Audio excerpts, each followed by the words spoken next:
মাত্র দুটো কাঁচকলা দিয়ে সারা পরিবারের জন্য এমন মজার একটা রেসিপি বানাতে চলেছি যেটা দেখলে আপনাদের প্রত্যেকের জিভে জল আসবে।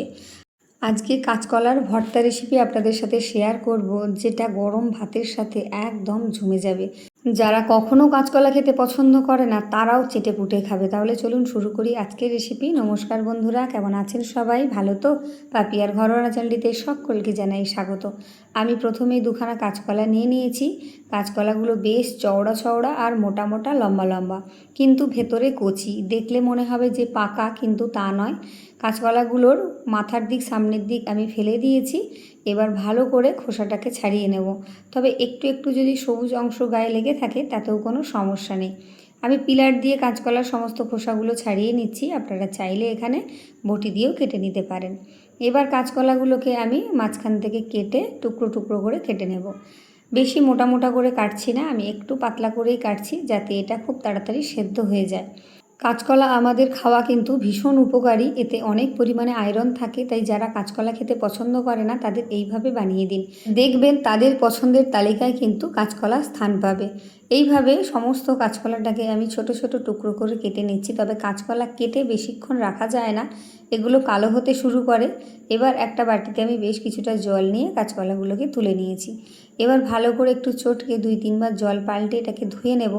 জলটা দেখুন অনেকটাই কিন্তু কালো হয়ে গেছে। এই জলটা ফেলে দিয়ে ভালো করে ধুয়ে আমি কাঁচকলাগুলোকে নিয়ে নিয়েছি। এবার কাঁচকলার মধ্যে আমি বেশ কিছুটা হলুদের গুঁড়ো দিয়ে দিচ্ছি, যাতে করে কাঁচকলাগুলো কালো না হয়ে যায়। একটুক্ষণ যদি আপনারা এবারে রেখেও দেন তাতেও কিন্তু কাঁচকলাগুলো আর কালো হবে না। তাই হলুদ দিয়ে ভালো করে একটু মিশিয়ে নিচ্ছি এটাকে। এরপর এগুলোকে নিয়ে আমি চলে যাব একদম গ্যাসের কাছে। একটা কড়াই বসিয়ে দিয়েছি আর সমস্ত কাঁচকলাগুলো আমি জল শুদ্ধ ঢেলে দিচ্ছি। তবে এতটা জল আমি রাখবো না, এখান থেকে কিছুটা জল আমি কমিয়ে নিচ্ছি। এমনভাবেই জলটা দিয়েছি যাতে কাঁচকলাগুলো সেদ্ধও হবে আর অতিরিক্ত জলটা থেকেও না যায়, কারণ এই জলটা আমি ফেলবো না। আপনারা চাইলে বেশি জল দিয়ে সেদ্ধ করে কাঁচকলা সেদ্ধ করা জলটা ফেলে দিতে পারেন, কিন্তু আমি এটা ফেলবো না। এমনভাবেই জলটা দিয়েছি যে এটা সেদ্ধও হবে, জলটা শুকনোও হয়ে যাবে। এবার ঢাকা দিয়ে হাই হিটে ওটা সেদ্ধ হতে থাক। এদিকে আমি দুটো পেঁয়াজ আর অল্প একটু আদা নিয়ে নিয়েছি। আদা আর পেঁয়াজটা অবশ্যই দেবেন, তবে কাঁচকলার ভর্তাতে যদি আপনারা রসুন খেতে পছন্দ করেন তাহলে দিতে পারেন। আমি কিন্তু কাঁচকলার ভর্তাতে রসুনটা দিচ্ছি না, কারণ কাঁচকলার সাথে রসুনটা অতটাও ভালো যায় না। আপনাদের যদি পছন্দ হয়, খেতে চান, তাহলে সামান্য একটু রসুন কুচি দিয়ে নিতে পারেন। পেঁয়াজটাকে আমি পাতলা পাতলা করে কেটে নিয়েছি আর আদাটাকেও আমি একদম ছোট ছোট টুকরো করে কেটে নিচ্ছি। আদাটা দিলে কিন্তু ভীষণ সুন্দর একটা ফ্লেভার আসবে, আর যখন মুখের মধ্যে পড়বে কুচি করে দিচ্ছি তখন ভীষণ ভালো লাগবে। আদাটাকেও কুচি করা হয়ে গেছে দেখুন। এবারে আমি কিছুটা চিংড়ি মাছ নিয়ে নিয়েছি। চিংড়ি মাছগুলোকে আগে থেকে ভালো করে ধুয়ে বেছে নিয়েছি, পরিষ্কার করে নিয়েছি। আমি এখানে 100 গ্রাম চিংড়ি মাছ নিয়েছি দুটো কাঁচকলার জন্য, এটা কিন্তু যথেষ্ট। এদিকে দেখুন কাঁচকলাগুলো সেদ্ধ হয়ে গেছে আর জলটাও একদম শুকনো হয়ে এসেছে। এবার একটু নেড়ে চেড়ে নেব। এইভাবে একটু নেড়ে চেড়ে নিলে কিন্তু জলটা আর যেটুকু আছে সেটুকুও শুকনো হয়ে যাবে। তবে চেক করে নেব যে কাঁচকলাগুলো ঠিকঠাক সেদ্ধ হলো কিনা। দেখুন কাঁচকলাগুলো কিন্তু খুব সুন্দরভাবে সেদ্ধ হয়ে নরম হয়ে গেছে। একদিকটা একটু সরিয়ে দিলাম, দিয়ে দিচ্ছি সামান্য পরিমাণ সর্ষের তেল। এবার কাঁচকলাগুলোকে আমি এই তেল দিয়ে হালকা করে ভেজে নেব, গ্যাসটাকে লোতে রেখে। এই রকম করে যদি একটু কাঁচকলাগুলোকে ভেজে নেওয়া যায় তাহলে একটু যে কষা কষা ভাবটা থাকে সেটা কিন্তু আর থাকে না।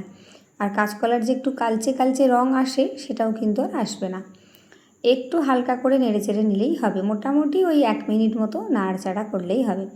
ভীষণ সুন্দর একটা রেসিপি। যারা ভিডিও দেখা শুরু করেছেন অবশ্যই একটা লাইক করে দিন আর হাইপ করে দিন। এবার এগুলোকে আমি তুলে নেব। কাঁচকলাগুলো ভাজা হয়ে গেছে, একটা প্লেটের মধ্যে আমি তুলে নিচ্ছি।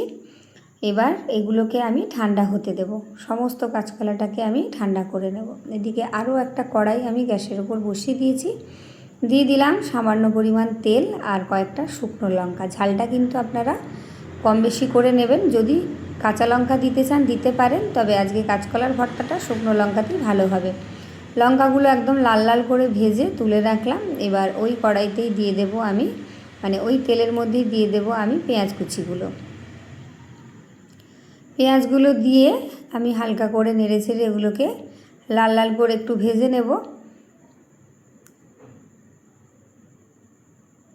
পেঁয়াজের মধ্যে বেশ সুন্দর একটা কালার এসে গেছে আর অনেকটাই ভাজা হয়ে গেছে। এবার এর মধ্যে দিয়ে দেব আমি কুচি করে রাখা আদাগুলো।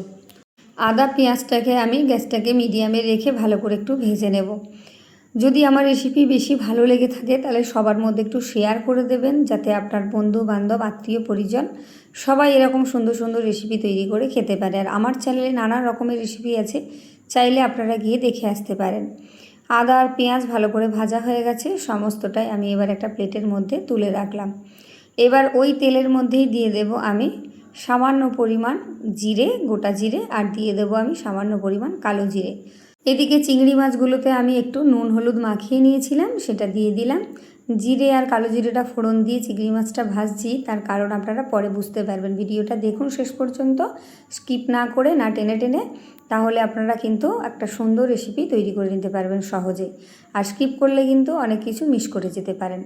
চিংড়ি মাছগুলো ভাজা হয়ে গেছে, এবার সমস্তটাই আমি একটা প্লেটে তুলে নিচ্ছি। আর এমনভাবেই তেলটা দিয়েছি, দেখুন তেলটা কিন্তু এক্সট্রা আর বেঁচে নেই, কড়াই পুরো খালি, আর তেলটা এক্সট্রাও নেই আর কমও পড়েনি। এবার সব কিছুকে খুব ভালো করে আমি ওদিকে ঠান্ডা করে নিচ্ছি। এদিকে কাঁচকলাগুলো যেগুলো সেদ্ধ করে ভেজে রেখেছিলাম, সেগুলোকে একটা কাঁটা চামচ দিয়ে আমি এইভাবে একটু ম্যাশ করে নিচ্ছি। এটা শিলে বাটতেও লাগবে না বা মিক্সিতেও দিতে লাগবে না, একটু কাঁটা চামচ দিয়ে ম্যাশ করে নিলেই হবে। কাঁটা চামচ দিয়ে ম্যাশ করার পর এটাকে আমি হাত দিয়ে ভালো করে মেখে নেব, কারণ হাত দিয়ে না ভালো করে মাখলে সমস্তটা ভালো করে মাখা হবে না। এই যে হাত দিয়ে আমি মেখে নিয়েছি, দেখুন। কাঁচকলা ভাজা, শুক্তো, তরকারি আমরা অনেক খেয়ে থাকি, কিন্তু এই রকম একবার ভর্তা বানিয়ে খেয়ে দেখবেন, ছোট বা বড় প্রত্যেকে আঙুল চেটে পুটে খাবে। এদিকে একটা ছোট মিক্সির বাটি নিয়ে নিয়েছি, এর মধ্যে সমস্ত চিংড়ি মাছগুলো আমি দিয়ে দিলাম, আর যে পেঁয়াজটা আমি ভেজে রেখেছিলাম তার অর্ধেকটা দিচ্ছি আর অর্ধেকটা রেখে দিচ্ছি। দিয়ে এবার আমি মিক্সির বাটিতে ঢাকা দিয়ে একটা পেস্ট তৈরি করে নেব। এই চিংড়ি মাছ বাটা দিয়ে কাঁচকলার ভর্তা খেতে ভীষণ সুস্বাদু হয়। আর শুকনো লঙ্কাগুলো যেগুলো ভেজে রেখেছিলাম সেগুলোকে আমি এইভাবে একটু গুঁড়ো করে নেব। এখান থেকে দুটো শুকনো লঙ্কা আমি একধারে রেখে দিচ্ছি, বাদ বাকিগুলো ভালো করে গুঁড়ো করে নিচ্ছি। তবে এতে খুব একটা বেশি ঝাল হবে না, আপনারা কিন্তু ঝালটা কম বেশি করে নেবেন। শুকনো লঙ্কাগুলো ভালো করে গুঁড়ো করা হয়ে গেছে। চলুন এবার হাতটা আমি ভালো করে একটু ধুয়ে নিই। এদিকে আমি কাঁচকলা মেখে রাখা প্লেটটা নিয়ে নিয়েছি। এবার সমস্ত পেঁয়াজ ভাজা আর শুকনো লঙ্কা ভাজাগুলো আমি এর মধ্যে দিয়ে দিচ্ছি। আর দিয়ে দেব আমি যে চিংড়ি মাছটা পেস্ট করেছি, সেই সমস্ত পেস্টটা এখানে আমি দিয়ে দিচ্ছি। দেখুন মিহি করে পেস্ট করে নিয়েছি, এটা খেতে কিন্তু ভীষণ ভালো লাগবে, এটা অবশ্যই দিয়ে একবার দেখবেন। এমনিতে তো কাঁচকলা আমরা ভাতে দিয়ে মেখে খাই নুন তেল দিয়ে, আর এইভাবে একবার কিন্তু ভর্তা বানিয়ে খেয়ে দেখতে পারেন। আর যারা যারা খেয়েছেন তারা তো জানেন যে কতটা সুস্বাদু হয়, আর যারা খাননি তারা অবশ্যই বানিয়ে খেয়ে আমাকে কমেন্ট করে জানিয়ে যাবেন কেমন লাগলো। আর ভিডিওটা কোথা থেকে আপনারা দেখছেন অবশ্যই আমাকে কমেন্ট করে জানাবেন, আপনাদের প্রত্যেককে আমি ধন্যবাদ জানাতে পারবো।